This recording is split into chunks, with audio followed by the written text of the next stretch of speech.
F-16 fighter jet কেন এখন এত ভয়ঙ্কর। তো বন্ধুরা, আজকে আমরা জানবো 40 বছরের পুরনো একটি ফাইটার জেটের রহস্য। 40 বছরের পুরনো একটি ফাইটার জেট কিন্তু আজও বিশ্বের আকাশে রীতিমতো দাপট দেখিয়ে যাচ্ছে। আপনাদের মনে প্রশ্ন আসতে পারে, কেন এই 40 বছরের পুরনো F-16 যুদ্ধ বিমানটি আজও এত ভয়ঙ্কর।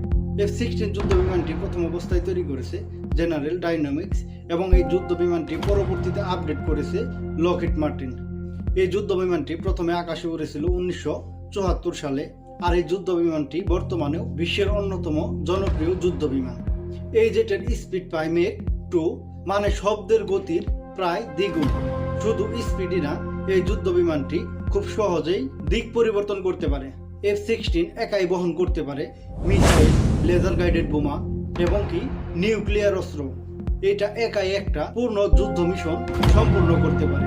কিন্তু প্রশ্ন হলো, এত পুরনো জেট এখনো কেন এত ব্যবহার করা হয়? কারণ এটা তুলনামূলক সস্তা, খুব সহজে মেনটেন করা যায় এবং কি নতুন প্রযুক্তি দিয়ে সহজেই আপডেট করা যায়। আজও প্রায় 25টির বেশি দেশ এই যুদ্ধ বিমানটি ব্যবহার করতেছে, কারণ এটা প্রমাণিত, নির্ভরযোগ্য এবং মারাত্মক কার্যকর যুদ্ধ বিমান। তো বন্ধুরা, F-16 এর পরে নতুন জেনারেশনের F-35 যুদ্ধ বিমান আসলেও F-16 এখনো অনেক ক্ষেত্রে কার্যকর, বিশেষ করে কম খরচে শক্তিশালী পারফরমেন্সের দিক থেকে।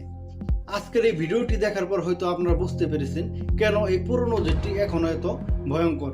তো বন্ধুরা, আপনাদের কি মনে হয়, কোনো এআই ড্রোন কি এই যুদ্ধ বিমানকে ভবিষ্যতে হারাতে পারবে? আমার এই ভিডিওর কমেন্ট বক্সে আপনার মতামত দিয়ে যাবেন এবং ভিডিওটি ভালো লাগলে একটি লাইক এবং একটি শেয়ার করে দিবেন এবং পরবর্তীতে এই ধরনের ভিডিও পাওয়ার জন্য আমার চ্যানেলটি সাবস্ক্রাইব করে দিবেন।